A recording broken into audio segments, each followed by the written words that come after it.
There's a lot of fake tan on your hand. Look like Donald Trump was high-fiving me. But also, it's like there's none on that side. I know. You've done It's it the like wrong it's way all been around. absorbed into my palm. That's so embarrassing.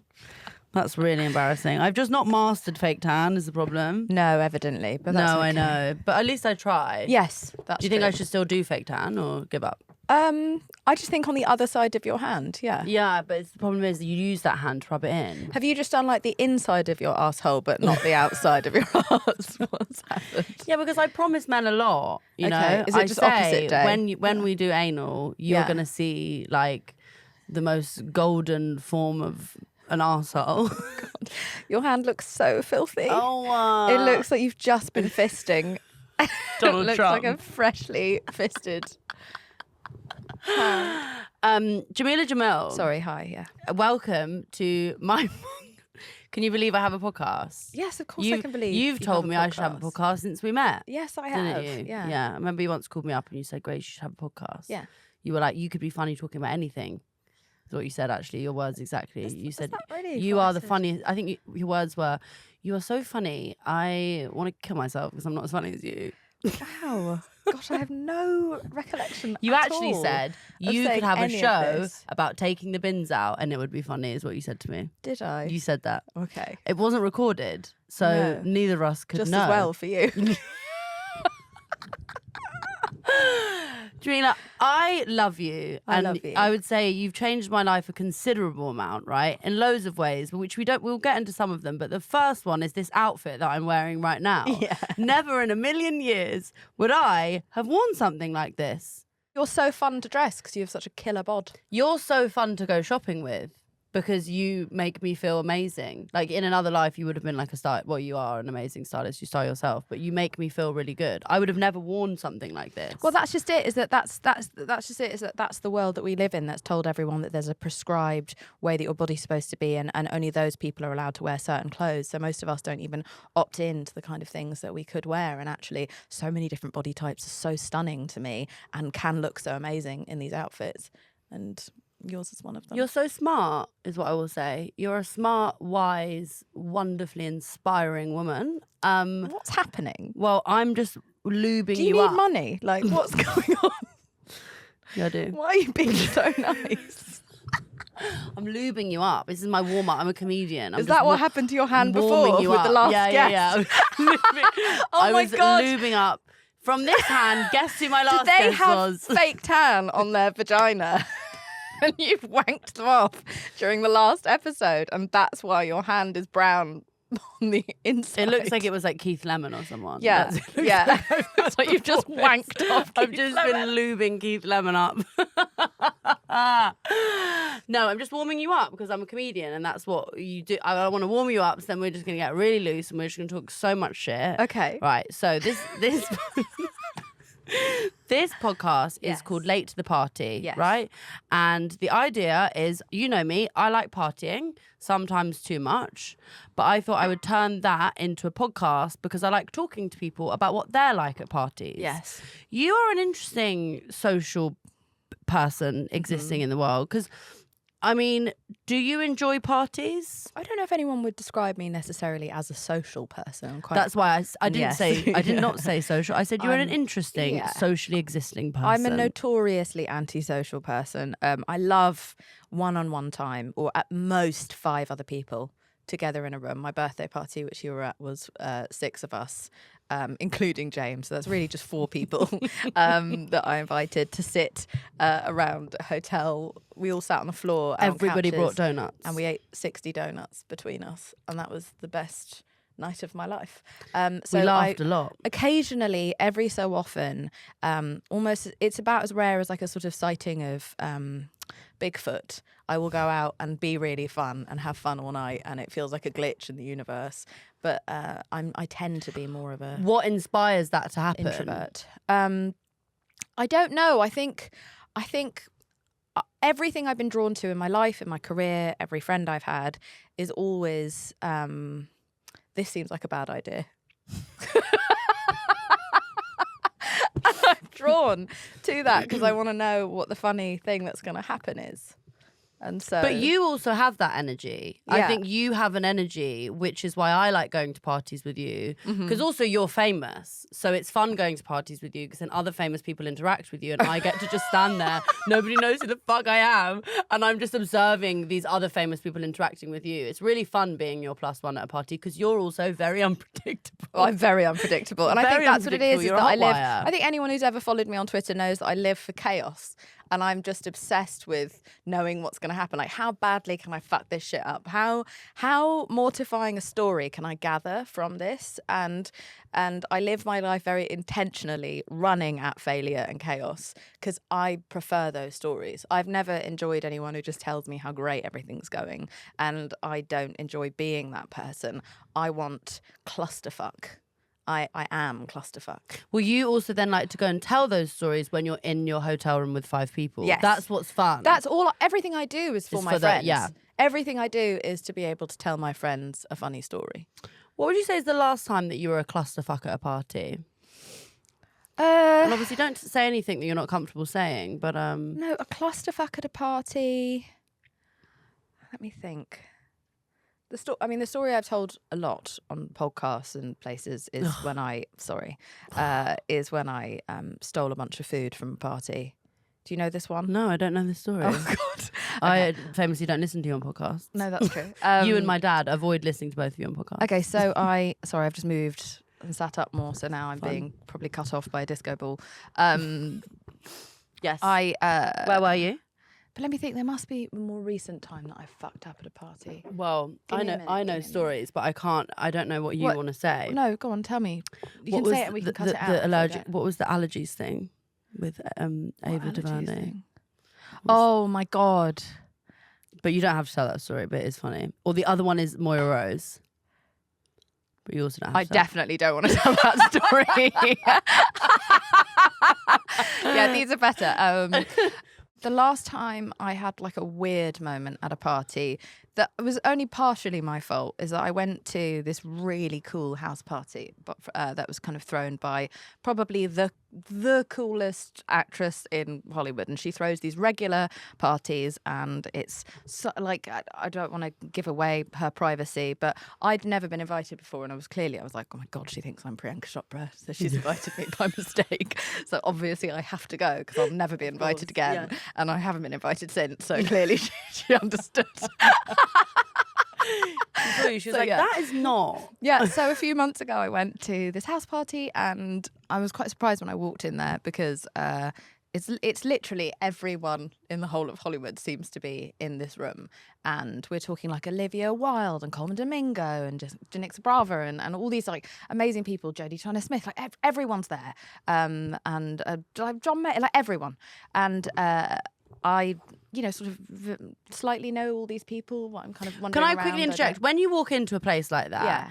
do you feel like these people are my contemporaries? No. Do you feel like you want to, like, what do No, you I've feel? always What's been- your instinct when you walk into a place I've like never that? left competition winner mode, ever. I've never ever taken any of this for granted. I've never felt like I belong. I have always felt like I am living the world's longest blag. And I think that seeing as you know me personally, you can verify that. Like it's not imposter syndrome if you are actually an imposter. I am just an imposter here who literally doesn't know what they're doing. And so I find it very exciting to meet some of these people. I don't care if someone's just famous, but the people who genuinely like really funny or really have really moved me in some way, I'm excited to see those people. I love to get a selfie from a celebrity. I've got Yeah, you do. I've got a folder in my phone called Beg Friend. Which is every photo I've ever taken with someone that I love. Who's I on the love telly. the word beg friend, by the It's way. Because so it's like you say beg friend in pathetic. America and no one knows what it I means. know, It's my favourite thing. I know, but I am. And so I walk into this room and I immediately sort of just feel like I don't belong and I don't know who to talk to. And again, I sort of know these people sort of from around the scene, but I don't hang out with famous people and cool people. I hang out with you, you know. Go fuck yourself. Go fuck yourself.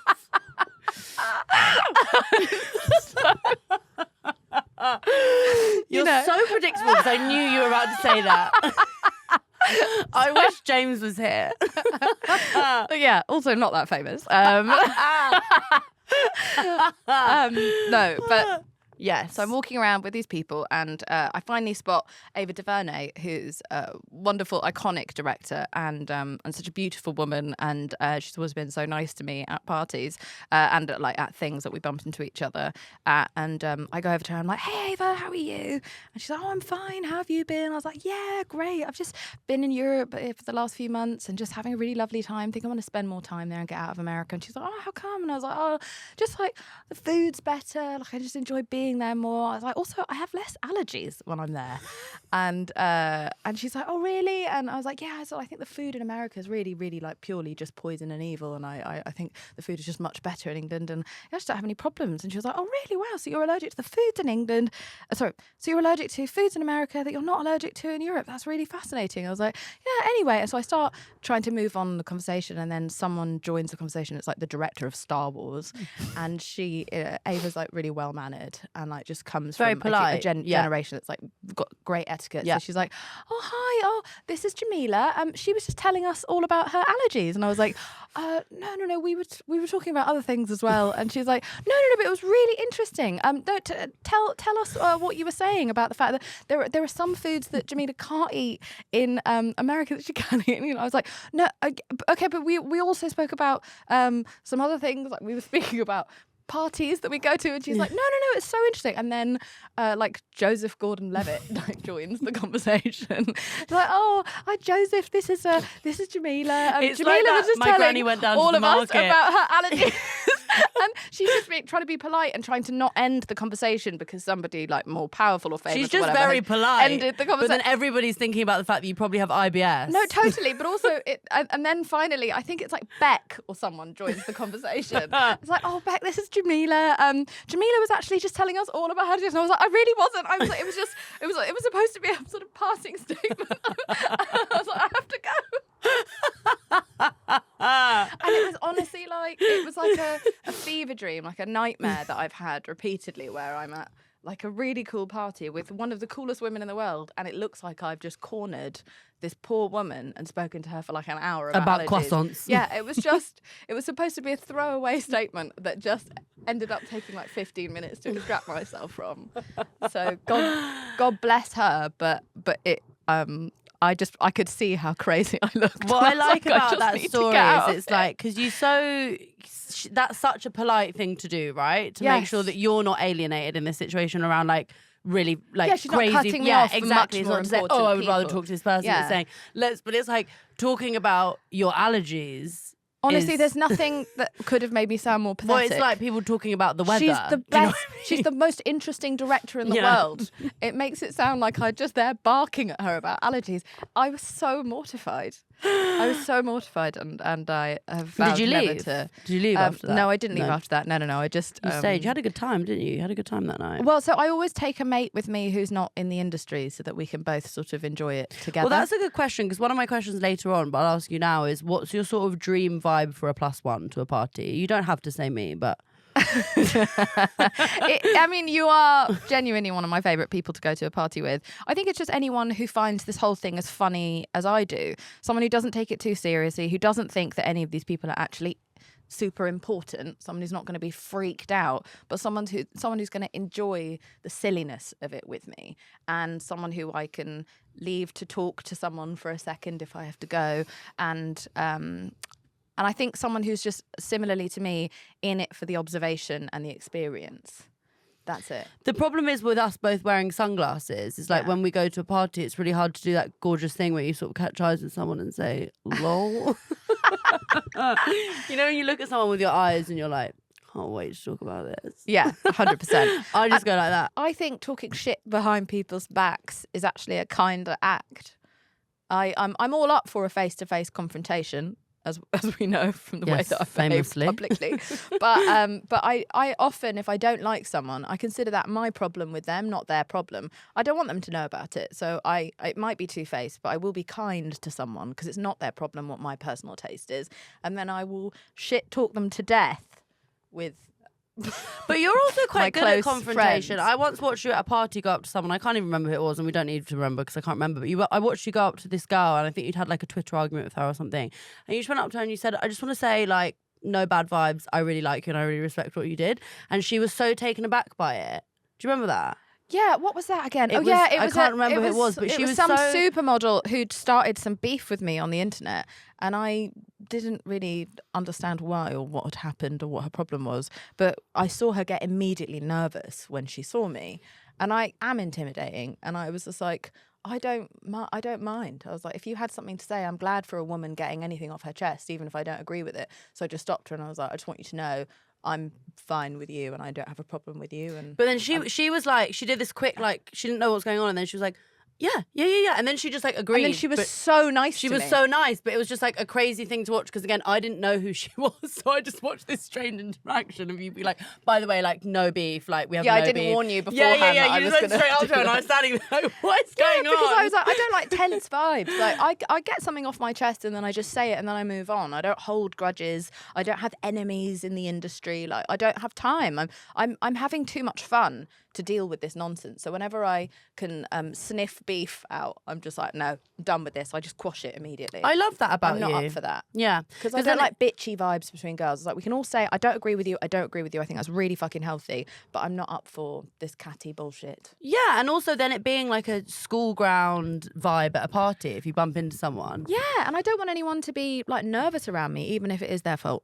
You see, when you were younger, right? When you started out in the industry, you were how old? 19? 22. 22. When you started T4? Yeah, probably 23. Actually, right. Yeah. When you, because before that, had you been a social person? Like, no. What had been your social life been like before that? No. So I think I didn't have any social life at all. Like, me going to parties, I think I went to maybe 5 parties in my entire life before the age of 19.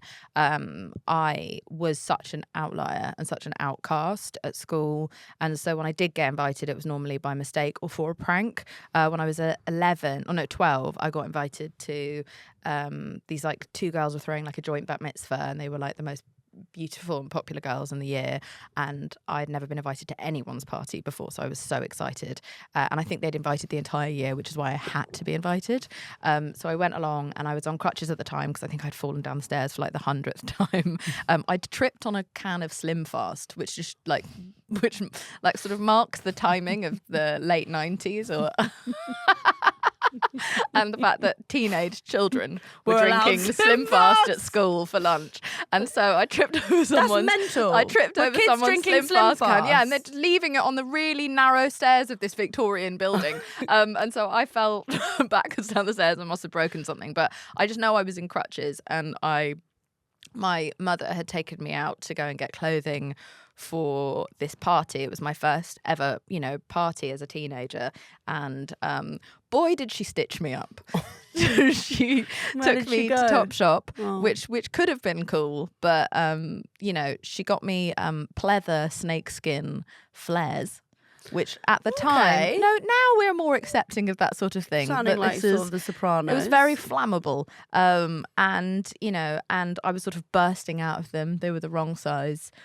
She always wanted me to be sort of aspirationally slimmer, so would always buy me things a size too small so that I would slim into them. But anyway, so then this like red crochet top. Yeah, well, everyone's mothers were buying them, the Slim Fast. You're lying. Like that's how you were able to get hold of that in Boots. The early noughties Ozempic. Yeah, exactly. Yeah. So and then this red crochet crop top that again I'm sort of spilling out of, and I'm on the crutches. Is not an ideal outfit to be able to go to a party in. And she's put my hair in 10 different plaits, so I look sort of like somewhere like between Medusa, but then also like a little bit racially insensitive. Like, so I go to this party, and everyone's so excited that I'm there, and I was like, oh wow, and they're like, oh my god, Jameela, you made it! You look amazing. First red flag.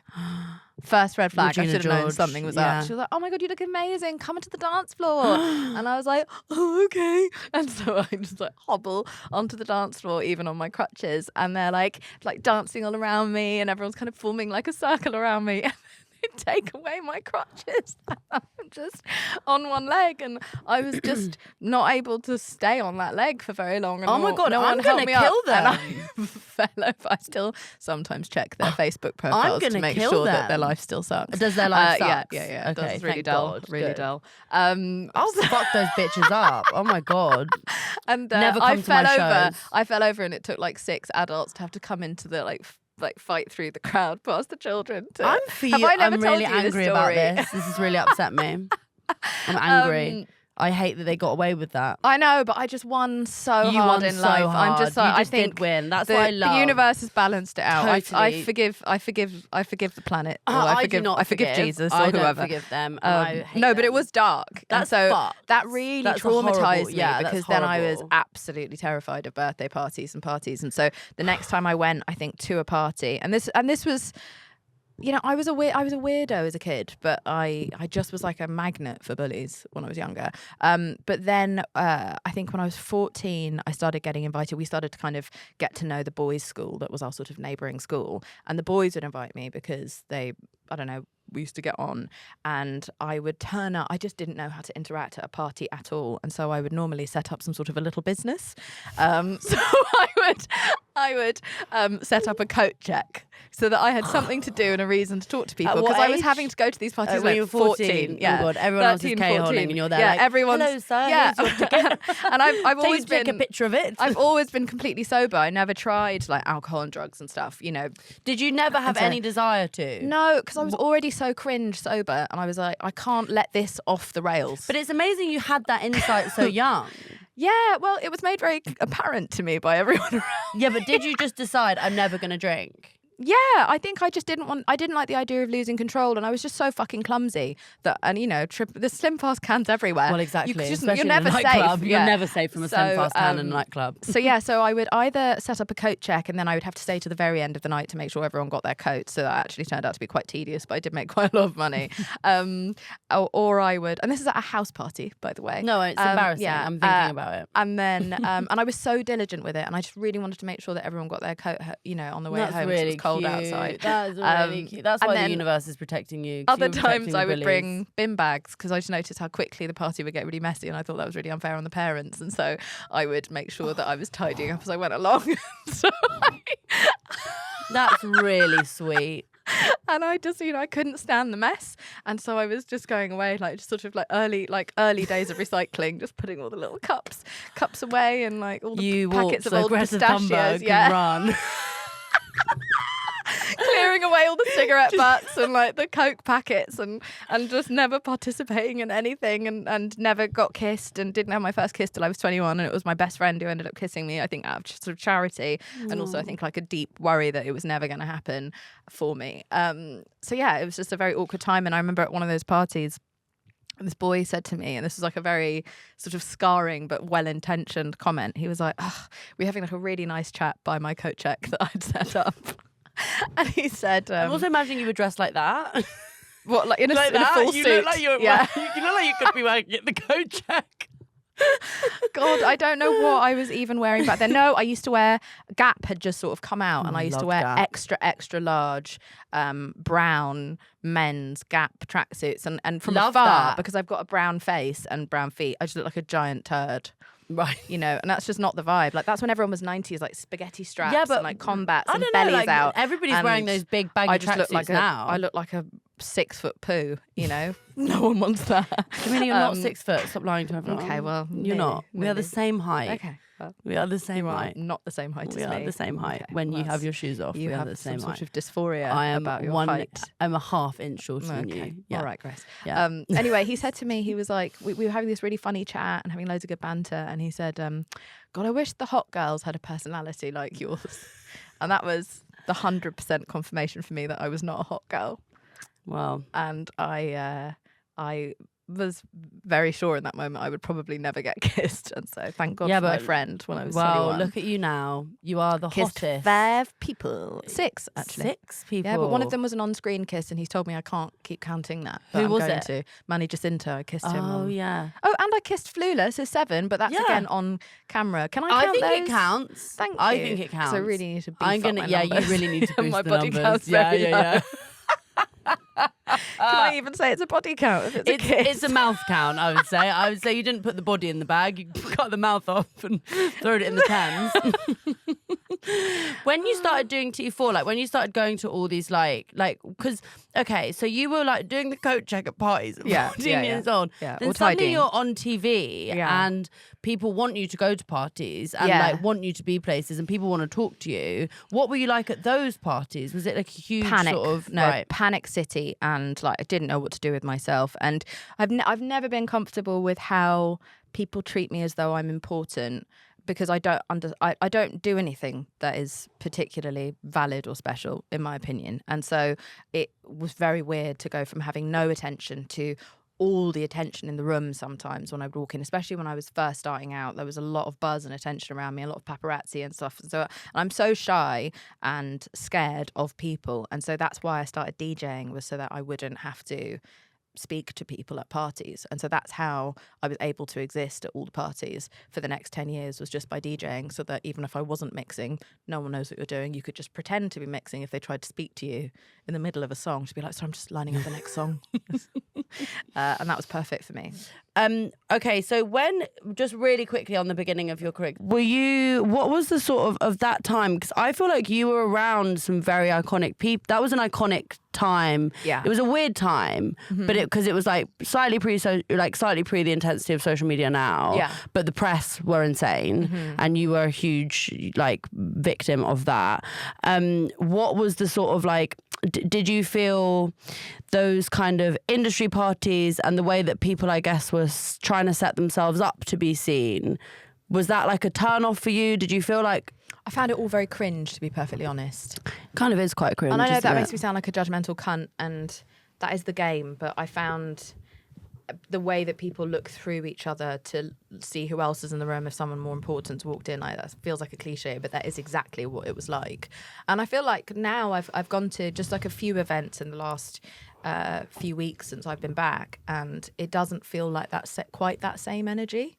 I don't know if I'm wrong. Was it like that in LA when you were living in LA? Yeah, was it like really that? like that in LA. But it's but we think that that's something that's just for LA. But it's exactly what London was like, and it was very like cliquey. And you had certain crews, and different crews looked down on the other crews. And some people, like the cool indie people, you know, who'd make the Human Pyramid, and then you had the cool like sort of, I don't know, like reality TV people. So it was just and there was so much snobbery and elitism with it all. And I sort of got on a bit with everyone, because I generally just stuck to my own mates who I'd known since I was sort of 19. And they were the people that were with me, and I always made sure I had those people with me if I had to go to a lot of those things after the start. And so it gives me the ick big time.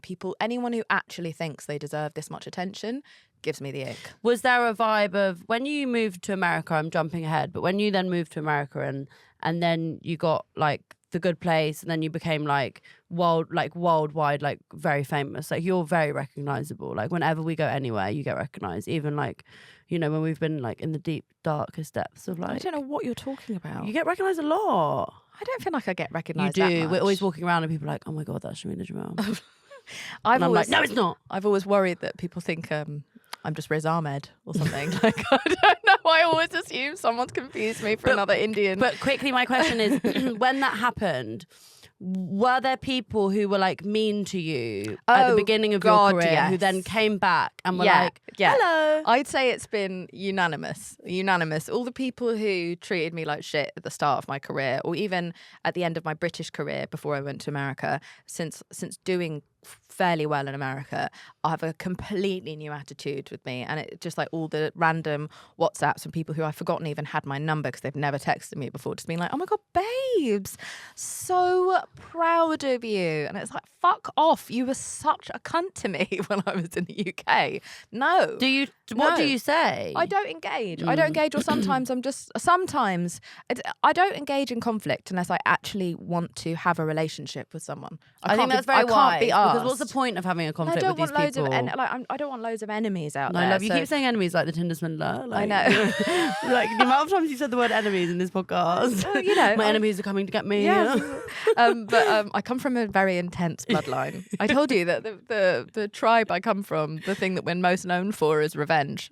Wow, that's like the Campbell clan who killed all the McDonald's. That's why they're banned from like loads of places in Scotland, the Campbells, because we massacred the McDonald's in the middle of the night. Is that what happened to Ronald? Yeah. Oh, Yeah, is that what happened to his face? Ronald became the hero because the Campbells killed Ronald. The last surviving McDonald really like took one. Yeah, he did. He was like, I'm going to show those Campbells with their soup and I'm going to one-up them. And he won. Yes, he did. Yeah. Wait, so what were we saying? You were saying about people. Yeah, that's very weird to me. So I think it's only if someone persistently tries to then be my friend that I'll say, listen, I'm really sorry, but you weren't very nice to me until I became sort of successful enough for you to want to, and that is something that I can't unsee, and so I'm not particularly interested in pursuing this friendship. And then normally they will just leave. But I think that's a great way to deal with weasel it. off. But generally, I don't want to start beef if there's no need. I only have conflict when I think that I actually want to build a long-term friendship with someone. Otherwise, what's the fucking point? I think that is a really good bit of advice that you've given me as well, where if it's not worth it, there's no point having a back and forth with someone if you're, happily never going to see them again. Yeah, and I feel like our generation's become so... I would say we're not in the same generation, okay, but all right, moving on. Grace calls me a nonce for hanging out with her because she's 8 years younger than me. Our generation, I would say I'm fine. on the cusp of Gen Z, and you are a boomer. Fine. I mean, this current society. JK. Fuck off. Just kidding. So I'm fine. I'm very comfortable with my age. What I worry about is that we went from being completely non-confrontational 10 years ago to now as a society being constantly confrontational and people feeling like I've got to tell everyone what I think all the time, otherwise I'm not being authentic. And it's just like, that's too much energy. You're just exhausting yourself. Everyone looks fucking knackered because they're just trying to fight all the time over everything. It's like, pick your battles. I used to be like that.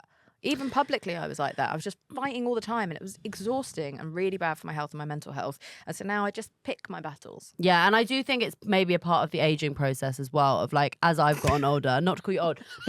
No, it's true. No, I'm not calling you old. I'm saying I've also stopped doing that. It's just, you're like, Jam, that's what happens with dementia. Yeah. No.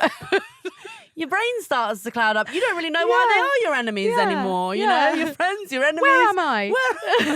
They're all the same to me. No, but I think as you get older, you just decide, like, your life gets too busy, your world's much bigger, like, you don't care about the things that you cared about in your early 20s, and you just decide, I'm going to squash this beef with someone because I don't give a fuck. I don't even remember why I was arguing with you in the first place. That's just it, is that the great thing, the thing that you hope for is that you're too happy to fight people. And I'm just too happy. I'm too happy. I'm so like grateful for the life that I have and the friendships that I've made that I really don't have very much space for negativity now unless it's really called for.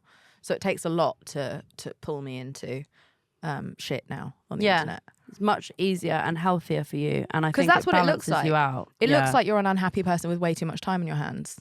Yeah. And I think that's what I was when I was beefing everyone on the internet. I think there was like a sign that I clearly just wasn't okay internally. I think I meant a lot of some of the things that I said, but I think the way I delivered it and how regularly I delivered it was inappropriate sometimes. And so, I think I've just found more balance and hopefully that shows. But I think it also is so nice because then you have a lot of sympathy for other people who are, like, you are quite good at talking to people who are also going off on the internet because you know what that's like. And you can always tell when someone might just be not in the best place. Yeah, I'm the ghost of cancellations past. And so when someone's being piled onto, if I don't feel as though it's totally justified, like they've actually assaulted someone or something, I tend to slide into people's DMs sometimes as the ghost of cancellations past to reassure them it will be okay and just to calm down. And do you say like and go to therapy? Go to therapy and maybe just like get off. Go to therapy and get off your phone for like 3 months and leave the people alone and go and sort it out and come back and just do better.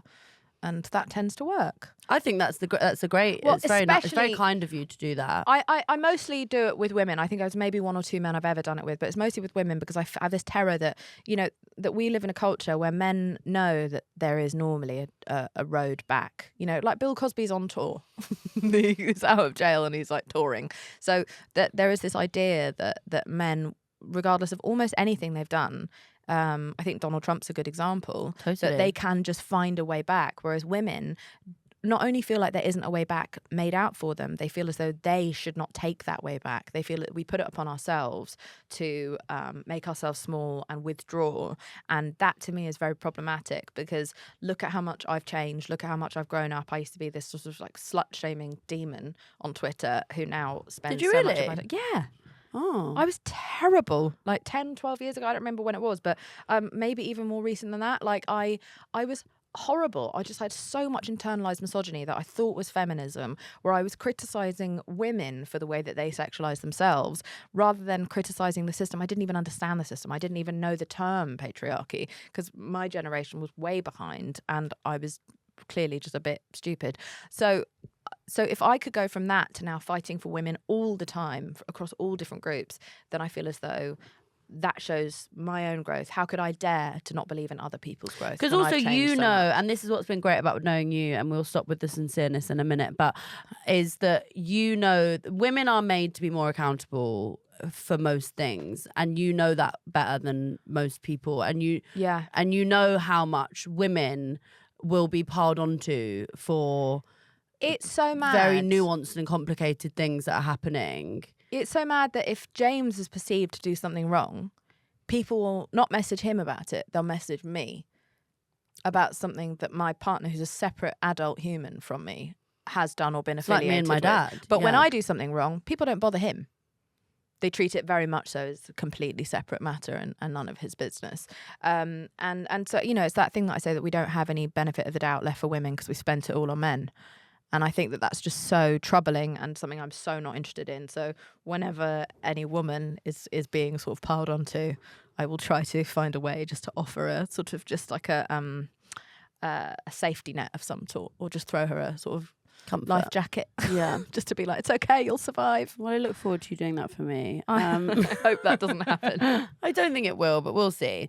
Right. Quickly, because this is like what I've like, you know, I'm very close with both you and James, your boyfriend. And when you go with him, say when you go to the Grammys. Yeah. You've been to the Grammys a few times. Yeah. What is the Grammys like, first of all? Grammys is fine. It's Is it very fun? long. It is. It's the red carpet. It's so fun. It takes hours to get down the red carpet, and everyone that you know is there. And the music community is very different to the actor community. I think they are more of a community because they're all big parts of something. And so I think that. They're all small parts of something big, you know, as in like there's so many of them working on a song or a project together. So that's really fun. We like bumping into our friends. I think we enjoy getting dressed up and going somewhere together.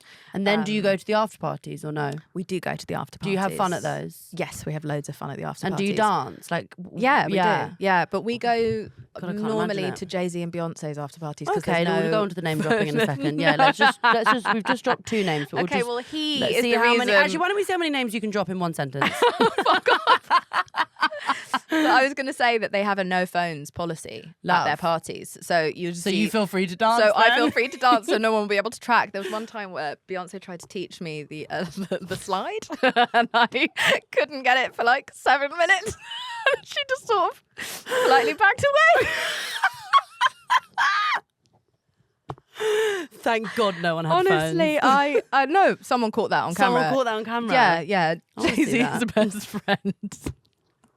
There's a video of it. What's your No, but it's a really fun party where everyone can just let loose, and it's really fun, and so that's the party that we will normally go to afterwards. What's the most iconic name drop story you could say that's happened at one of Beyonce and Jay-Z's parties? I'm very reticent to ever speak about their parties because they're very private people, but there was one where I went to a Halloween party, and this isn't about them. This is just about me and my stupid friends. So all me and James and our roommates went together to their Halloween party, and we just sort of knew that everyone's costumes would be so amazing that they'd have actual like makeup artists because of the caliber of people who go. Like they're going to really show up, and it's going to be like a movie. And we just knew that there was no point even trying to compete. So we all went and bought these sort of $17 cow outfits, and we just went as a matching herd of cows, which has no horror reference whatsoever. Like there's nothing intimidating or scary about that. It doesn't really make sense at all, other than just a herd of cows turning up at an A-list party. And did you check people's coats there? And it was like full cow. It's not like sexy cow. It's just I'm big, sure, I'm hanging imagining. udders and like ears and everything. The full hat situation. So we rocked in, and we were received so well because there's something about it being 4 of us that now turns it into a thing. And then we were in the middle of the dance floor. One of my friends gets too mashed, and he gets on the floor and starts trying to suck my udders. in front of Jay-Z and Beyonce, who are looking at James to see if he's okay with this, but they're like, they're not actually attached to me, you know. But you know, it was mortifying. And then no, that's amazing. And then Beyonce went and asked the DJ to play "Bitch I'm a Cow" by Doja Cat, and then we started dancing, the four of us, and then everyone was around us, sort of like, just like celebrating our stupid outfits.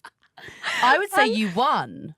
It was $17 It was honestly outfits it was the most surreal moment of any of our lives. I'll send you the picture of all four of us in cow outfits. That's amazing. That story got way less sad and embarrassing towards the end. Well, exactly. Yeah. No, I really loved the turn of events.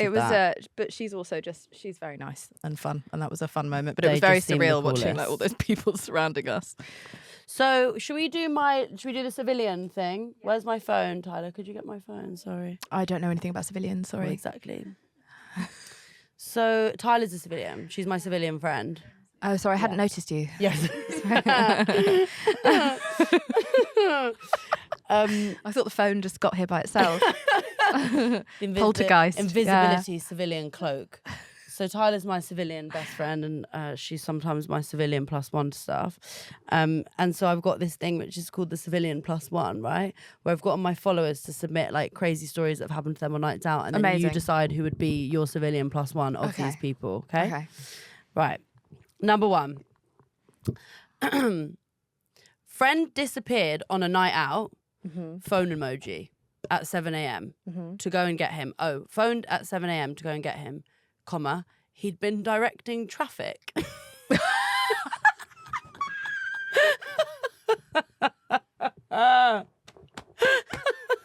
Oh my God, he's me. He's my that soulmate. So you. I'm that leaving James of the for this co-chair. man now. That is the co-chair. It's just like he just needs to be responsible He just needed for something other to people. do. Yeah, he needed something to do. That is so you. What a legend. That's really funny. Shagging a guy on the beach, and then we had to stop someone from drowning himself. I'd say, I don't know who's the person there that I'd want to have at the party. Probably the person drowning. Bring this person drowning. Yeah, like, cheer save them up. them. Yeah. A friend decided to punch a window while the rest of us were in an MDMA cuddle puddle. Stressful.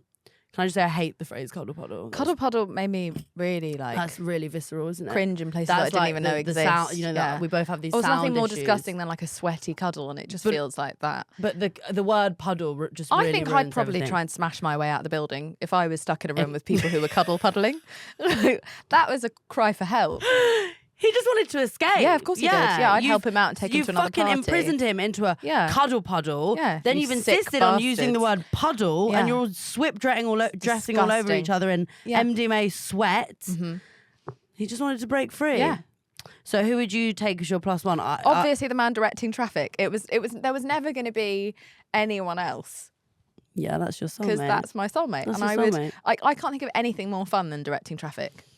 I can't think of anything. You're such a lollipop lady, actually, now that I think about it. You're such a lollipop lady. The best job I've ever had was working at VidBiz, the video shop, and then Blockbuster, because I just love taking stock. I fucking live to just take stock and count everything and rewind the tapes and make sure that everything's in order and line everything up and dust all the shelves and hoover at the end of the day. Like, it is the best fucking job I've ever had. I was so sad that it went out of business because I thought I was going to be a manager of that shop one day, and I thought that would be my life. Did you work at? I worked at the one in Belsize Park and the one in Hampstead. Yeah, the one in Hampstead was VidBiz first, and then it got bought. I remember that. Do you remember the one that we? Yeah, I remember that one. That was where I worked. I used to booby trap the porn section so that I would just have everything, so that if you so much as like too hard near it, all of the videos would come down on you, and it was all like Indiana Jones, Temple of Poon, and like what would the happen if someone like got a boner? I mean, I don't know. No, because we put the porn section right by the till, which is so unkind of us, because it's supposed to be in like a private corner. You're there so like, you can browse. Hello, how's your day going? Yeah, and so we used to booby trap it, and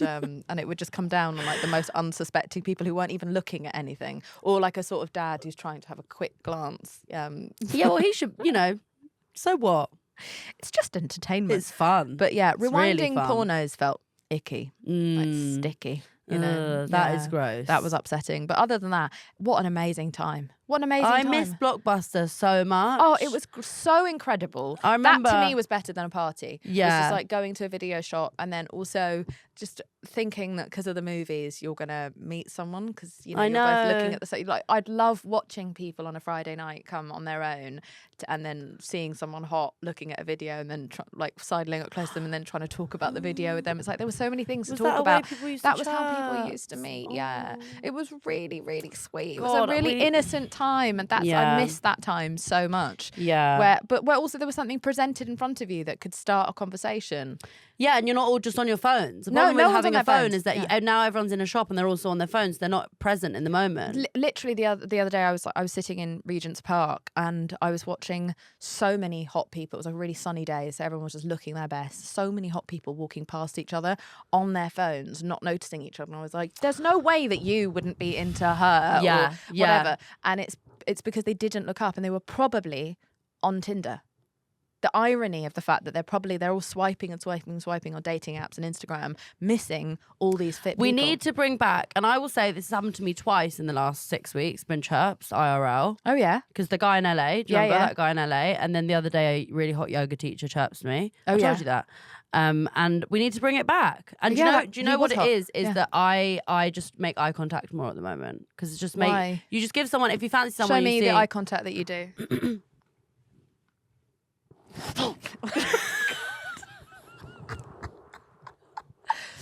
Immediately wet. What I do. Yeah. I got chirps the other day in person and by this man who was much younger than me, and he came up to me and said to me, and it was such a smooth, stupid line. Oh my God, what did he He's say? like, excuse me, do you know this area well? And I was like, yeah. He was like, do you know where I could find your number? Because you're very beautiful. And I was like, Jesus Christ, you're like 24 or 25. Was he hot? He was not to my personal taste. Fine. But either way, I said to him, I was like, oh, sorry, I've got a boyfriend. And before I'd even had, in fact, all I got to say was, oh, no, sorry. He was turned around and gone. And so before I'd even had time to go, he was just gone. I was like, I live for that. I love that so much. There was no bullshit pretense. He didn't make it awkward. It's like, yeah, do you want some dick? No? Never Bye. mind. On to the next. Bye. It's like, didn't have time to waste. He wasn't going to pretend he was interested in being my friend. No creepiness, no stalkiness. It's like, penis? No? Okay, never mind. Off. Lovely. Fine to come up to someone and shoot your shot. Make it brief. If she's not immediately interested, get out of there for your own sake. Don't make it weird. Don't make it weird. For your own sake. Be with someone who values drown you. in your own sorrow of rejection. Just fuck off and find someone else. And also it was so great because it reminded me, I had to be reminded by a young man that I don't need to give a reason. Just I was there prepared to give my reason, my excuse. I don't need one. He didn't think I needed one and he was off and out of there. Love that man. You back. should have got me his number, you idiot. What a king. Someone once came up to me and said, "Oi, my size, do you want to go halves on a baby?" And I just think that is the best chat-up line I've ever heard. Right, we're going to ask the last question. God. Right? Someone said to me on a date, and this was like the moment I knew I was really interested in him. He was like, he just came up to me and he saw me in my outfit, and it was the first time he was greeting me. It was like a first or second date, and he comes up to me and he whispers in my ear and he goes, I don't care what anyone says. I like that dress. My favourite compliment I've ever received. Ever. Funny It made guy. me laugh so Funny much. guy. So funny. So funny. Yeah. Okay, last question. What is your best excuse if you're at a party and you want to leave? What will you say? Oh, I'm terrible. I just say, okay, I'd like to leave now. And I'm known for that. Like a 4-year-old. Like a 4-year-old. I need a share. Yeah, I just go, okay, I'm good to leave now. And then I just leave. And it's sort of like, if you do it for long enough, people just sort of accept that about you. I just thigh slap, announce that I'm leaving, get out of there. Well, Jameela. Bye to everyone. And you know what I do when people are at my house and I want them to leave? I shoo them out. Yeah, you while do doing do an that. Indian accent. Like, I'm always staying there, so I just go, I'm actually going to go to the bedroom. But I stand up and I put on an Indian accent and I just go, okay, everybody got to go now. Okay, go on. Out you go. Shoot. And I start shooing people out and they're trying to put their shoes on and like, I'm stressed out, like rushing out of my house. I just suddenly have had enough and I want everyone out. You're so that, like, there's a meme that's like when someone's just social battery suddenly dies and yours just suddenly dies. It's like a phone on 50% that's like really old and then it just dead. Yeah. You just suddenly go like, everybody go now. Yeah. And he's all gone. I can't make any more eye contact. I'm a good host, right? You're a great host. You're an I amazing feel as though host. I make people really comfortable. You're a great host, and your houses, like your house is always so good. Sorry, What the tour of my houses all I of take your you on. house, your many houses, so rich. You always have very cozy hangouts. Yes. Like big sofas, like cozy, like fluffy blankets. We're big on I like love rugs like, and blankets rolling and on the pillows. fluffy blankets. And I think I feed people lots really of well. food. You're really good at feeding people and like always have like the nice drinks. And you make this thing which I love so much, which is some like thing you make from Air One in LA, and it's like some veggie burger with eggs. And when I say I think about it every morning in the breakfast. It's eggs with a quinoa cake chopped up into it with pesto and goat's cheese on hot sauce. sourdough that I've drizzled olive oil and hot sauce onto. I really miss it. Yeah, Well, Another you've day. been the best. I love you. I love you Thanks for so encouraging me to much. have a podcast, because here we are. Yes. Look what you've done. And you're fantastic, so as you. expected. Oh, thanks. Let's never be as nice to each other Love as you. this ever again. Wait, let's end on that quote, the Whitney Cummings quote. What is it? Oh yeah, I was describing our friendship to someone the other day, and I quoted Whitney Cummings when she said, "True love is being willing to die for someone that you yourself want to kill." I was like, that's how I feel about you. I would fucking kill for you. I would help you bury anybody, and I would also kill you. Yeah, totally. While I'm at it, you can go in there as well. I love you so much. Love you. Thank you so much. Happy, guys? Yeah. Great.